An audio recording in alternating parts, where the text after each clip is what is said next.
Boa tarde, professores. Boa tarde, turma. Boa tarde a todos os presentes.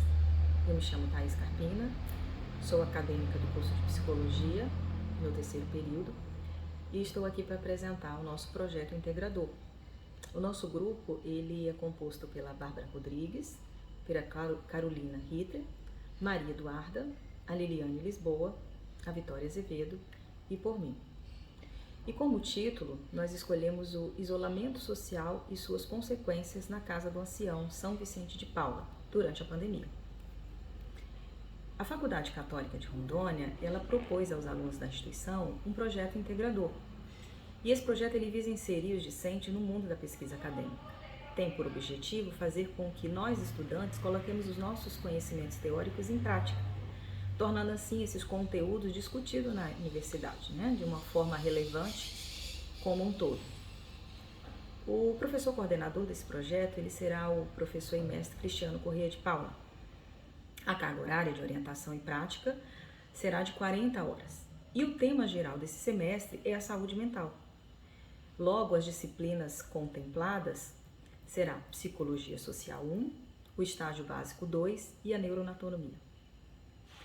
Os conteúdos contemplados serão a depressão e o isolamento social na terceira idade, e temos aqui como data de início do projeto, dia 20 de abril de 2022.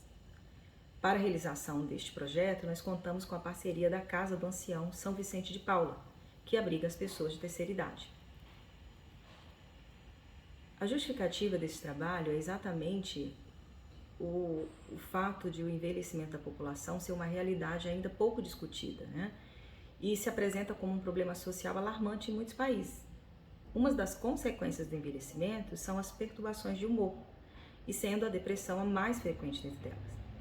Portanto, nós precisamos lembrar que o isolamento social ele pode ser tanto um sintoma quanto um fator, sim, despertador da depressão, que prejudica a saúde mental, sobretudo dos idosos. Então, frente a esse atual contexto, nós escolhemos a Casa do Ancião São Vicente de Paula, que é uma instituição estadual e atualmente assiste 22 idosos, sendo 17 homens e 5 mulheres. Esse abrigo ele conta com uma equipe multiprofissional, que atende pessoas da terceira idade há mais de 47 anos, na cidade de Porto Velho.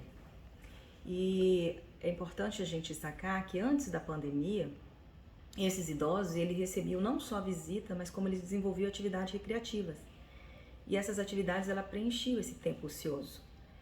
E eles tinham um contato com o mundo externo, e tudo isso proporcionava uma melhor qualidade de vida. Ocorre que durante a pandemia, esses idosos tiveram que se isolar. Eles não puderam receber visita, participar de atividades integrativas com pessoas fora do abrigo e nem realizar passeio. Que segundo o coordenador e a psicóloga, os distanciou ainda mais da sociedade, já que sabemos que viver institucionalizado por si só já é uma forma de isolamento social. O objetivo deste projeto, nós temos como objetivo geral resgatar a socialização dos idosos para a melhor qualidade de vida deles. Como objetivo específico, nós temos ouvir os idosos, os responsáveis pelo abrigo e os funcionários, para saber como que esses internos reagiram ante o isolamento durante a pandemia.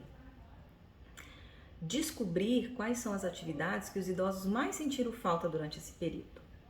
Identificar quais atividades que os idosos faziam antes da pandemia que lhes proporcionava mais alegria. Propor atividades de socialização, dinâmicas integrativas e atividades recreativas para os idosos. E, por fim, avaliar o comportamento dos idosos antes, durante e depois das atividades. Como fundamentação deste projeto, nós nos baseamos com os dados do Instituto Brasileiro de Geografia e Estatística, o IBGE. É que a proporção de pessoas idosas entre a população mundial é a maior já vista na história, e a tendência é que esse número cresça com o passar dos anos. A realidade no Brasil hoje, segundo o IBGE, é que nós temos mais de 28 milhões de pessoas com idade acima de 60 anos. E este número representa 13% da população do país. E nas próximas décadas, é certo que esse percentual tende a crescer.